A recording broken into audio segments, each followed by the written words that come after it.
Hola, ¿qué tal amigos? Bienvenidos a una nueva edición de nuestro programa El Rincón de Jorge Abasolo.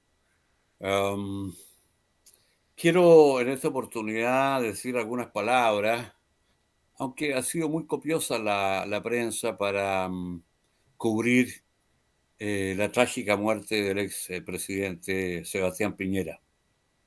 Quiero arrancar en esta oportunidad con una frase,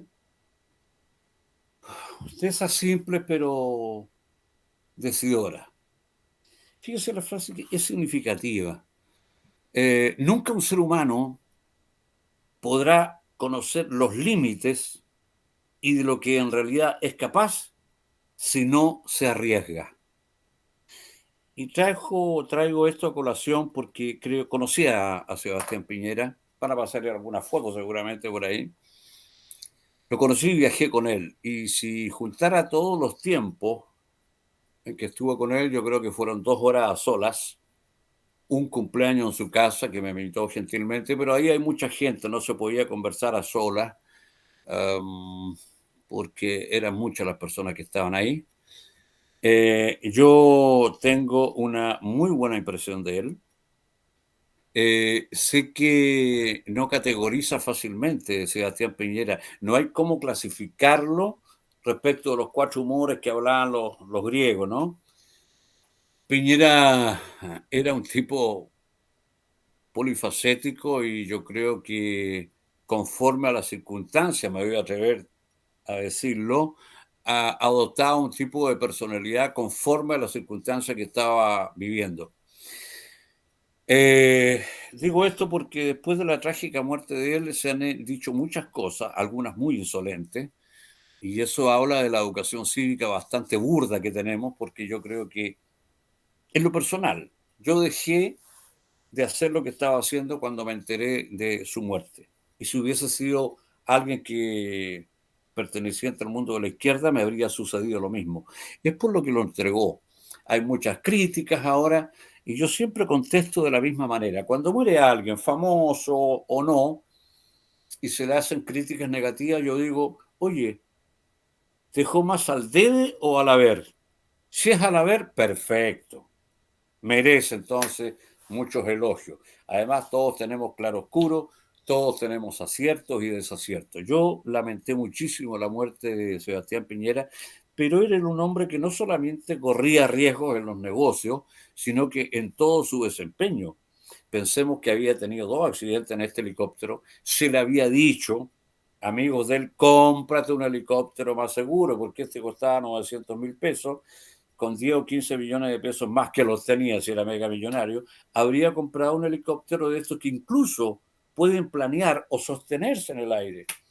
Ya se sabe ya en el momento de grabar este programa que no fue un ataque al corazón, había una llovizna, pero eso empañó los vidrios. Usted me podrá decir, pero ¿cómo si un helicóptero moderno, cómo puede empañar los vidrios? ¿Dónde estaban los parabrisas, los defrost? Los defrost fallaron. Siendo este helicóptero moderno, ha tenido muchos accidentes. No digo el mismo helicóptero de Piñera, o sea, el mismo modelo. Entonces yo creo que bueno, es fácil juzgar después de los hechos, pero se le dijo varias veces que cambiara de helicóptero, que optara por uno más seguro. Los hechos ya están consumados, no nos queda otra que lamentar lo sucedido. Me impresionó mucho el clamor popular que, bueno, atiborraron todas las calles de la capital para ir a despedirlo. Claro, fue presidente de la República en 2 oportunidades, por supuesto que tenía que tener mucho público que lo fuera a despedir a su última morada, pero también me llamó la atención gente de mucho pueblo. No se puede decir fácilmente esa cantinela que es el candidato de los ricos. Si los ricos votaran solamente por Piñera, él nunca habría sido presidente de la República. De manera que esas son monsergas y formulaciones consignistas muy facilistas que se lanzan en un momento de rabia, en circunstancias que ahora yo creo que es el momento de la congoja. Le voy a contar mi experiencia personal. Yo dejé lo que estaba haciendo ese día, conversé con mi hermana María Teresa, que también lamentó el hecho por lo infausto de la situación, lo trágico. y empezamos a hablar de la vida y de la muerte. Porque cuando muere otra persona, uno también empieza a pensar en la muerte personal, cómo irá a ser. Y empezamos entonces a aquilatar mejor los momentos, aquellos en que estamos con nuestra gente, con nuestros seres queridos, y disfrutamos de una conversación como no la disfrutábamos antaño, cuando queríamos ir de una emoción en otra. Quiero contar cómo conocí a Sebastián Piñera. Me han dicho que lo defina. Es difícil definir una persona como Sebastián Piñera porque tenía una personalidad arrevesada, intrincada, compleja, propia de los hombres brillantes. Eh, Creo que tuvo aciertos y desaciertos, y si lo tuviera que definir en tres palabras, diría casurro en lo político y en los negocios, fregado, muy complicado, pero brillante. Yo trabajé, y lo he dicho, 16 años en el Senado. Voy a tratar de hacer memoria de los tipos brillantes que conocí. Antonio Horvath, no porque haya sido mi compadre, muy honesto además. Sebastián Piñera, en la democracia cristiana, Edgardo Benninger, el mejor senador que ha tenido Chile en los últimos 50 años, aunque se sientan otros. Y en la izquierda me quedaría con Fernando Lenis. Perdón, con Fernando Flores, que fue ministro de Economía de la Unidad Popular y después fue senador por el PPD, y después se fue a Estados Unidos porque estaba millonario y la fortuna la hizo sobre la base de su talento. Deben haber dos más que se me escapan, pero es lo que se me ocurre decir en este momento, así currente calamo, como dicen los italianos. Creo que Sebastián Piñera, ¿qué podría agregar de él, de sus características? Era un tipo alexitímico, no hacía nada por neutralizar su alexitimia. Alexitimia es digámoslo, es que a mí me gusta mucho la psicología y la psiquiatría, por eso ocupo algunos términos que son de ese guirigay, ¿no?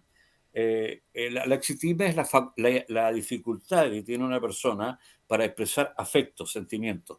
Piñera era muy racional, pero yo tuve la oportunidad, cuando me invitó a un cumpleaños, de conocer al Piñera más íntimo, donde hizo bromas, se disfrazó de fantoma, contó chistes y regaló a todos los que estábamos ahí libros. Yo tengo un libro dedicado por él, lo voy a buscar por ahí, que lo voy a dejar en mi biblioteca porque Sebastián Piñera está en la historia. No son muchos los presidentes que llegan dos veces al sillón de O'Higgins. Lo pasé muy bien, fue muy grato esa velada, que algún día la contaré porque estamos contra el tiempo, este programa no puede durar más de 50 minutos. Eh, lo conocí cuando yo debutaba en las grandes líderes periodísticas, por decirlo así, en la revista ¿Qué pasa? Yo tenía una página para mí solo y el director de la revista me dijo: Jorge, tienes que entrevistar a Sebastián Piñera. Bueno, yo lo llamo, tenía esas libretitas donde uno coloca los teléfonos y direcciones de la gente de esa llamada importante. No teníamos WhatsApp en ese tiempo, no teníamos los celulares no eran los artilugios de la modernidad hoy. Estaban en pañales los celulares y eran una especie de ladrillo, ¿recuerdan? Yo no lo tenía, yo usaba el simple teléfono de disco. Lo llamo, me atiende el mismo y me dice: hoy no te puedo atender. Me dice: oye, pero Jorge, tutea de inmediato, ¿ah? Y le gustaba que lo tutearan. ¿Qué tienes que hacer mañana, Jorge? Mañana tendré que ir al Congreso para ver si te puedo entrevistar. A ver, ¿dónde vives? En Nathaniel 117. Ah, o sea, estás a 2 cuadras de la Alameda, me dice. Claro, a 2 cuadras. Hagamos una cosa, espéreme mañana a las 9 de la mañana y yo te paso a buscar. Me sorprendió un poco la respuesta, porque bien podría haberme citado a las 10, 11 de la mañana en Valparaíso y no llevarme él. Aparece a las 9, un minuto. Esto yo lo cuento porque no todos los políticos, perdón, son tan puntuales. Llegó en su Subaru Legacy, yo andaba con Andrés Vargas, el fotógrafo que me ponía la revista ¿Qué pasa? Y partimos rumbo a Valparaíso. Demoramos 1 hora y media. No corría mucho. Habían otros políticos que les encantaba la velocidad. Piñera no era de eso, pero me tapizó preguntas en circunstancias que el entrevistado era él. Entonces me decía: mira, ¿qué piensas tú de esto, papá, de esto otro? Y así hablamos de historia, de todo un poco. Y ahí yo le dije, oye, me gustaría que hablara de tu papá, porque don José Piñera, el padre de Sebastián, era de la Falange Nacional. Bueno, sí, es cierto que lo hacía pelear a usted, le dije yo, Sebastián. Sí, nos compró un punching ball para dirimir nuestras diferencias entre hermanos a través del boxeo. Y el Negro Piñera siempre perdía, pues no acabo a pensar que parece que es más corpulento, ¿no? Pero perdía. Y, y ahí me dijo, claro, bueno, mi padre era falangista, muy amigo de Eduardo Frei Montalva, de Ramiro Tomo y de Bernardo Leighton. Y, y yo le dije, ¿y es verdad que no vestía muy bien? Sí, sí, sí, me dijo, la verdad, si incluso nosotros los hijos le comprábamos terno, le comprábamos cosas porque no vestía bien. Le decían el hombre de la mancha, porque siempre andaba con, eh, ¿cómo se llama? Con los ternos, con el ambo un poquito astroso, ¿eh? Un poquito desgarbado. Recuerdo que llegamos a Valparaíso, se baja, estaciona y nos fuimos caminando al Congreso, a media cuadra, y habían unos obreros en la construcción que lo reconocieron, le dijeron, buena Sebastián, arriba Sebastián. Él ya era precandidato a la presidencia. Me queda mirando y me dice, ¿te fijas? A mí, a todos los senadores lo tratan de usted y a mí me tutean. Eso es bueno. Era bueno para él, porque quería tener llegada con la gente. Podría contar un par de cosas más, pero lo dejaremos para más adelante. Solamente que me uno al, ¿cómo se llama? Al dolor que nos asista a todo porque se quieras o no, eh, es una pérdida irreparable. Todo esto que cuento yo de Piñera y más anécdota está en este libro que lo presenté en la Feria Internacional de Santiago y espero que ustedes lo compren. Ahí va a colocarle mi correo y el rincón de Jorge Abasolo, nuestro amigo Claudio, donde pueden comprar este libro porque se van a reír mucho. Ahí está, estoy con Piñera, con Ricardo Lago, con Frei, con Elwin, con Julio Durán y con Carlos Altamirano. Hay muchas anécdotas y se los recomiendo. Nosotros llegamos hasta aquí para eso, tenemos que hacer una pausa, amigo Claudio. Una pausa. Pausa. Pausa. Hacemos una pausa y volvemos enseguida.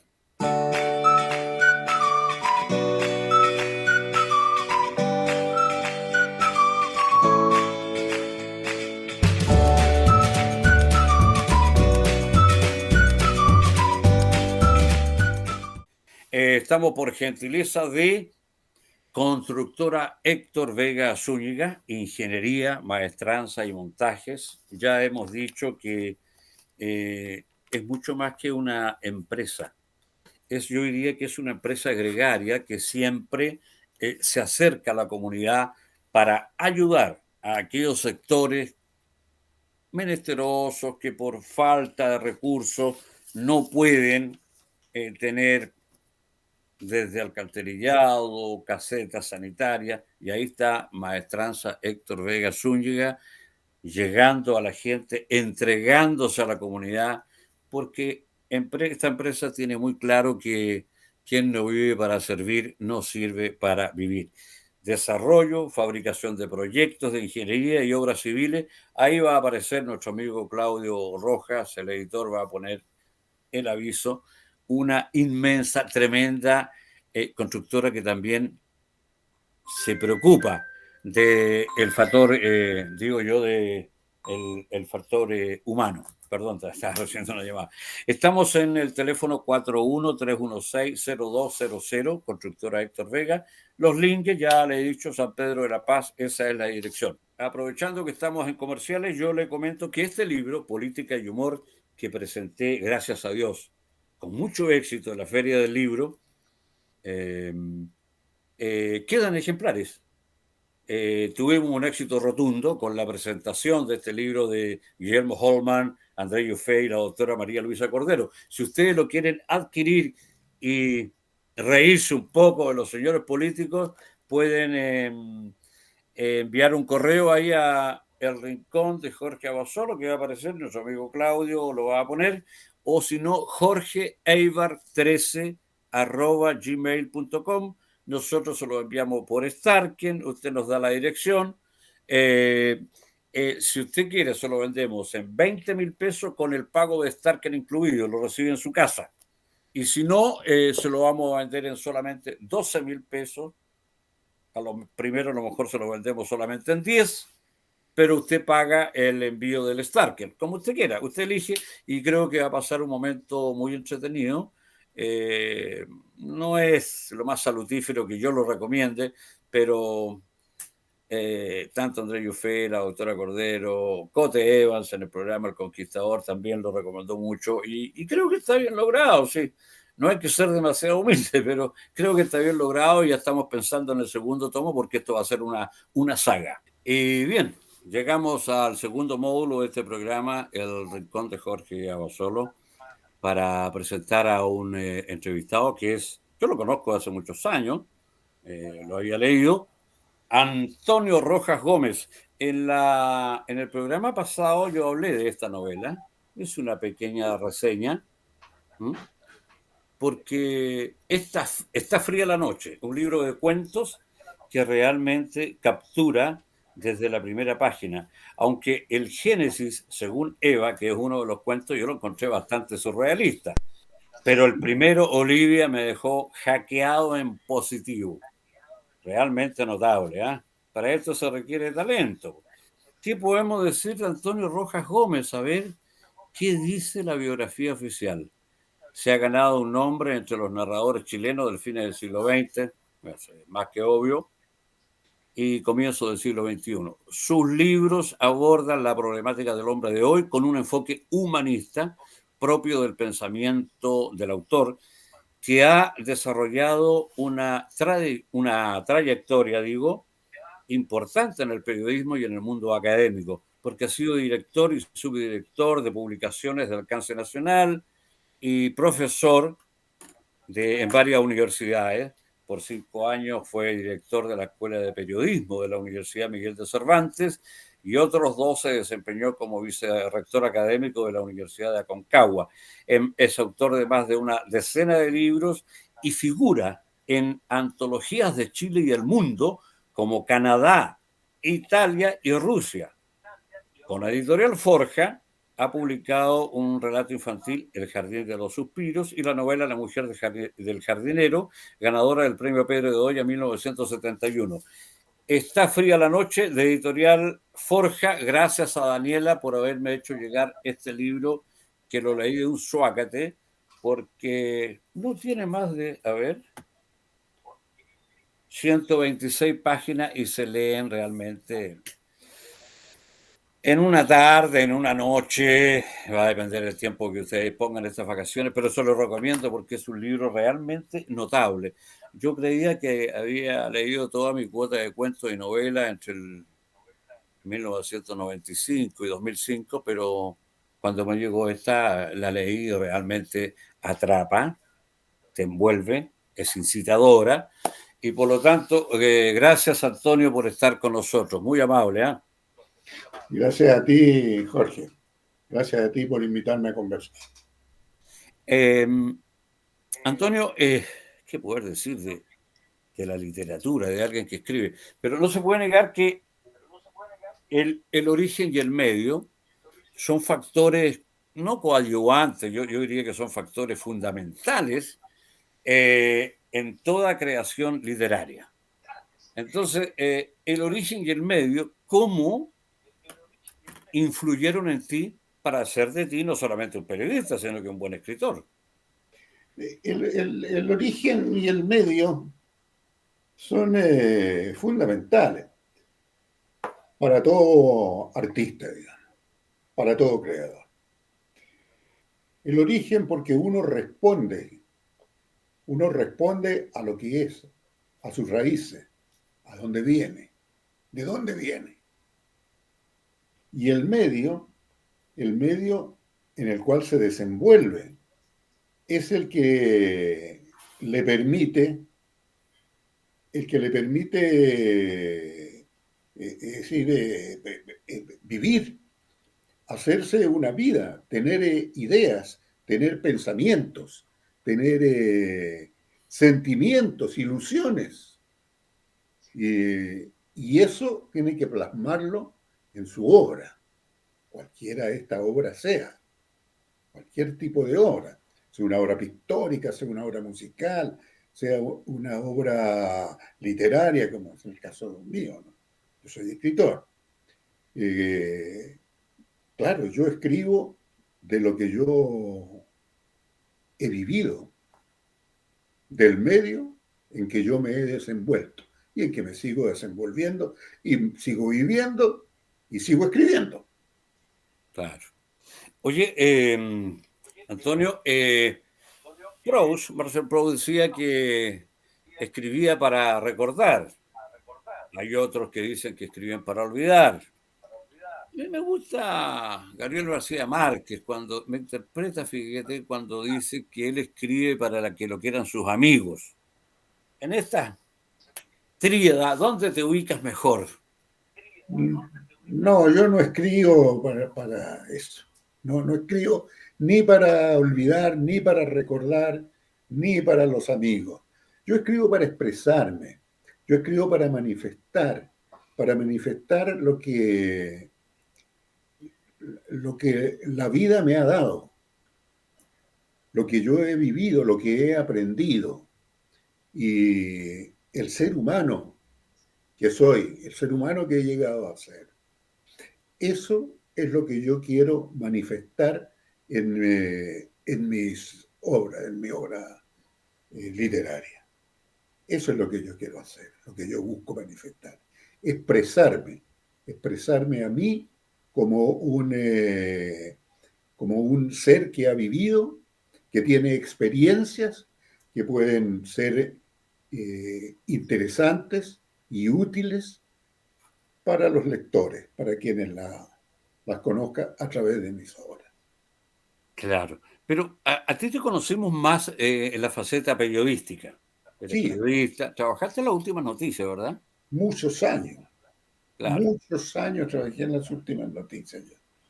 Sí. Eh, Te lo pregunto porque me estaba acordando de una frase de Ernest Hemingway cuando decía que para hacer buena literatura hay que retirarse a tiempo del periodismo.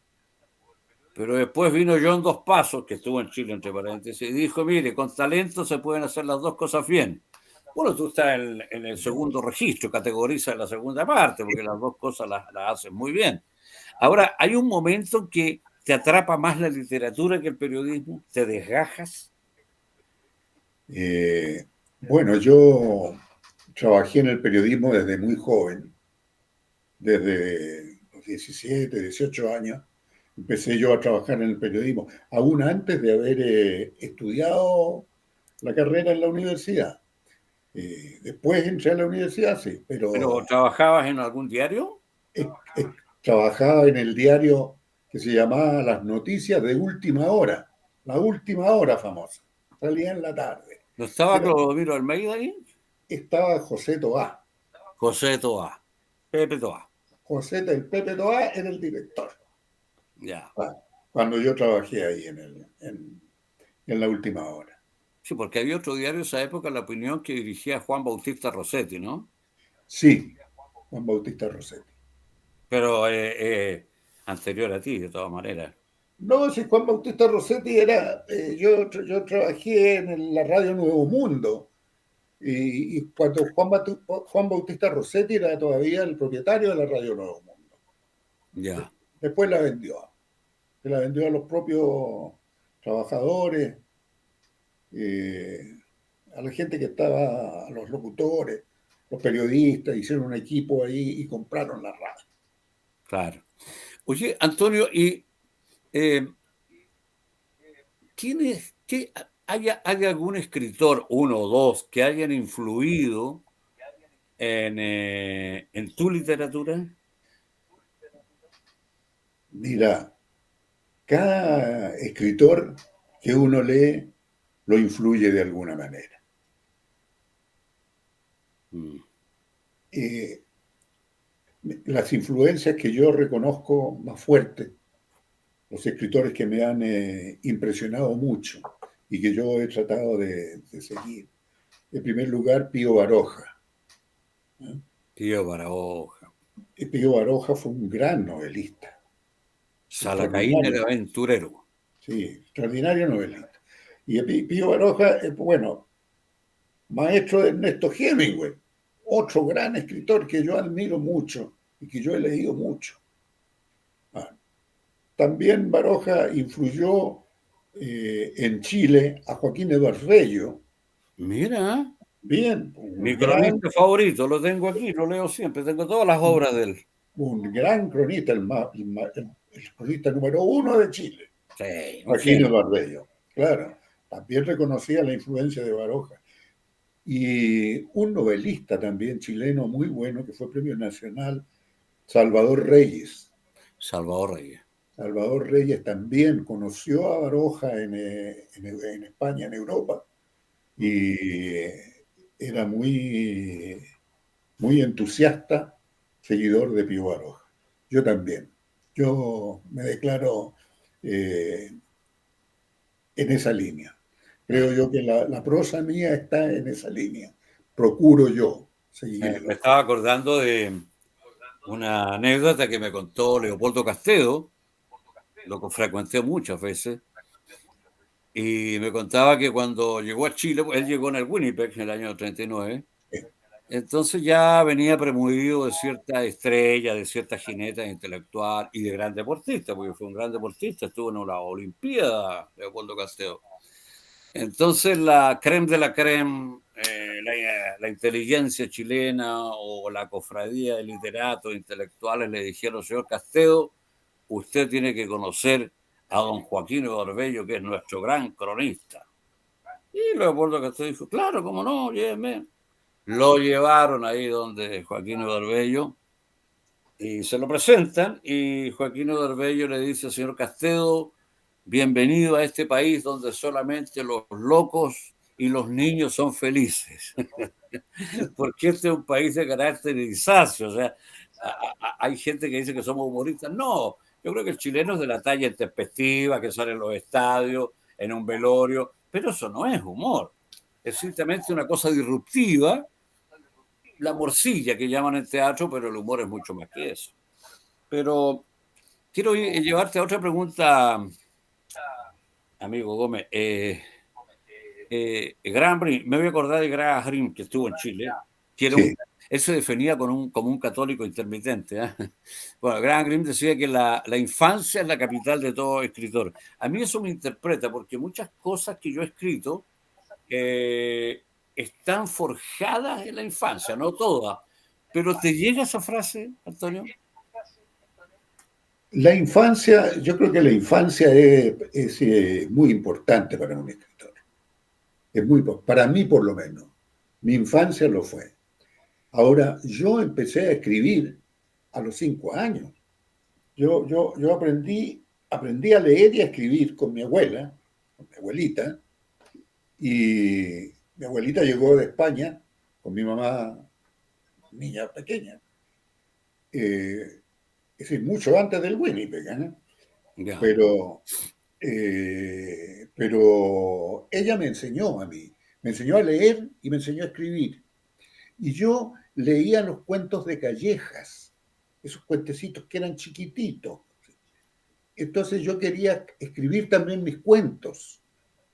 Eh, y lo escribía con a mano, en un papelito chico, ¿sí? Los cortaba, lo escribía, y cuando mi mamá llegaba en la noche, que trabajaba afuera, ella llegaba de su trabajo, y entonces yo le decía a mi mamá, aquí escribí un libro,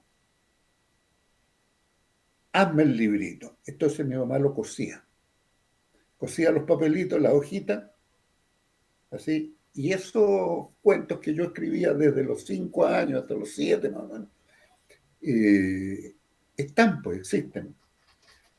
Los tengo, los tiene mi hija mayor. Estamos conversando con Antonio Rojas Gómez, autor de este libro, Está fría la noche, de editorial Forja. Gracias, Daniela, por hacerlo llegar. Es un libro de cuentos que se lee de un suácate. Son apenas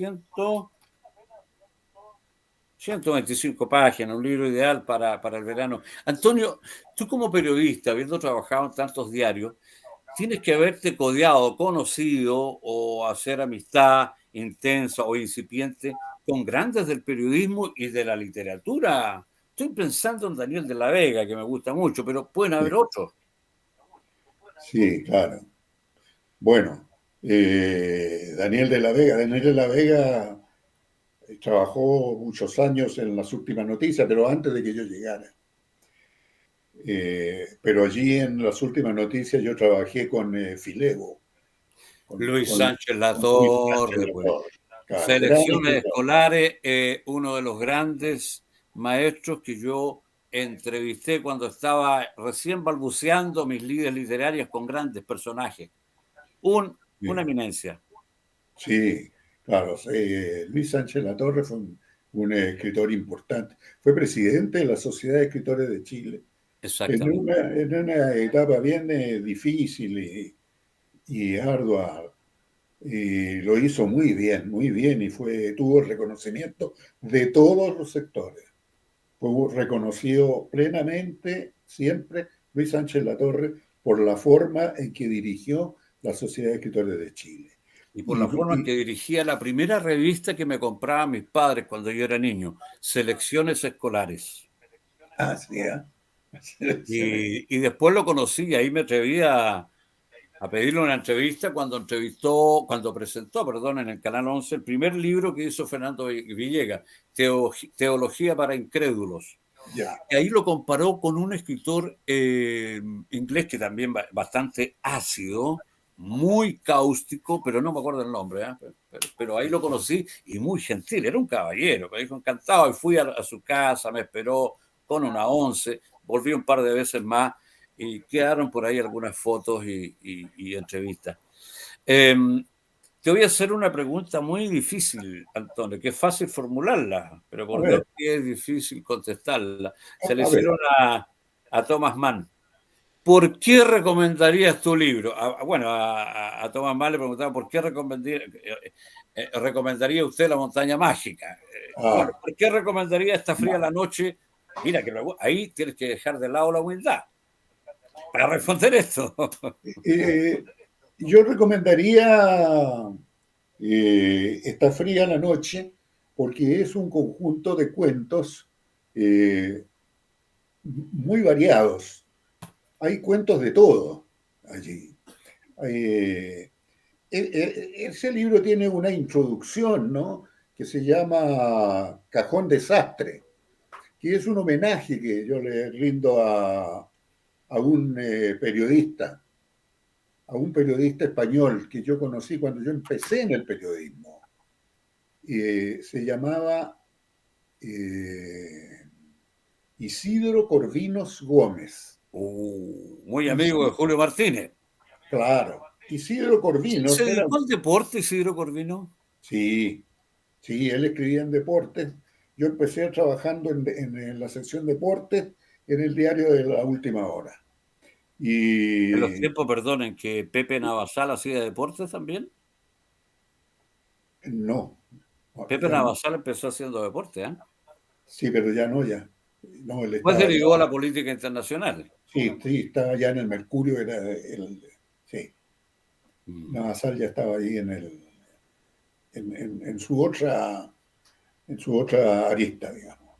No, yo empecé haciendo deporte y allí trabajaba Isidro Corvino y hacía una columna que se llamaba Cajón Desastre, en donde metía noticias de todos los deportes, de todo tipo de deportes. Entonces yo le hice un homenaje que va en una paginita al comienzo del libro, antes de los cuentos, en que explico por qué, es decir, por qué me parece importante, le recomendaría yo la lectura de este libro, porque hay de todo, hay de todo.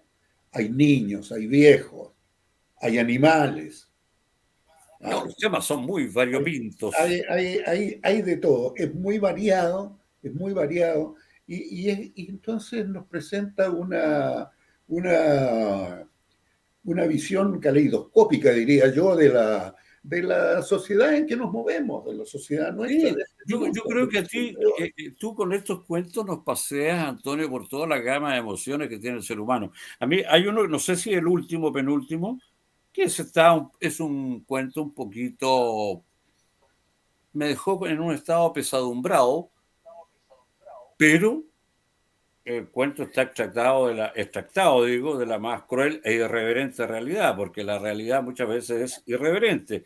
Me refiero a este hijo mío, ¿ah? Hijo mío. Un hijo, ay, ay, ay, un muchacho refractario por naturaleza. Y de eso estamos colmados. ¿Qué te puedo decir, Antonio? Más que agradecido por haber estado con nosotros. Espero que te vaya muy bien con este libro. Lo vamos a recomendar más que el pan amasado, como dice un amigo mío, porque Muchas gracias. realmente es un libro que se lee, pero mire, si usted agarra papa, se entusiasma con el primer cuento de Olivia, que es el más potente, lo va a terminar en una sola noche. Como yo que soy lento para leer, fíjate. Claro, leo 3 libros a la vez, pero esto lo terminé en una noche. Me dejaste con insomnio, ¿eh? Bueno, te agradezco mucho, Jorge, que me Muchas hayas gracias, brindado. Antonio. Y tu casa, este programa, El Rincón de Jorge Abasolo, difúndenos porque estamos llegando mucha gente. Pensábamos hacer solamente 2 meses, pero se nos arrancó para bien y hoy día tenemos ya miles de seguidores, por lo tanto, estamos haciendo la pauta para todo el año, llegar a diciembre y en diciembre veremos si seguimos el año 2025. Más que agradecido a ti, Bien. Antonio, agradecido a Daniela Valle que nos hizo llegar el libro y que realmente yo pensé que me había leído toda la cuota de cuentos, soy reacio a los cuentos, pero esto lo leí y me atrapó. Qué bien, qué bien. Bueno, muchas Ya pues, gracias. Antonio, no te Ya está. digo adiós, sino hasta Hasta la siempre. vista. Hasta la vista. Muchas gracias. Y bien amigos, de esta manera hemos llegado al final de otro programa, de otro capítulo del Rincón de Jorge Abasolo. No se olviden que nos pueden escribir a quienes nos han pedido que repitamos algunos entrevistados. Sí, lo estamos pensando con Sergio Risenberg y Orlando Sáenz, que son los que más eh, han recibido elogio. Todos, pero esos dos yo creo que vamos a tener que volverlos a entrevistar porque nos quedamos muy cortos además con las entrevistas. Quiero decir, no voy a comentar, pero libros que me han llegado, el libro de las verdades de mi amigo Ricardo Israel, nos vamos a despedir entonces en este programa con una cita, tiene varias citas muy serias y otras no tanto. Fíjese lo que dijo Benjamin Franklin. Después de 3 días, el pescado y los invitados apestan. ¿Se ha fijado que hay entrevistados? Oye, vengo por un ratito, pasada nomás, y se pegan por 3, 4, 5 días. Muchas gracias y hasta pronto.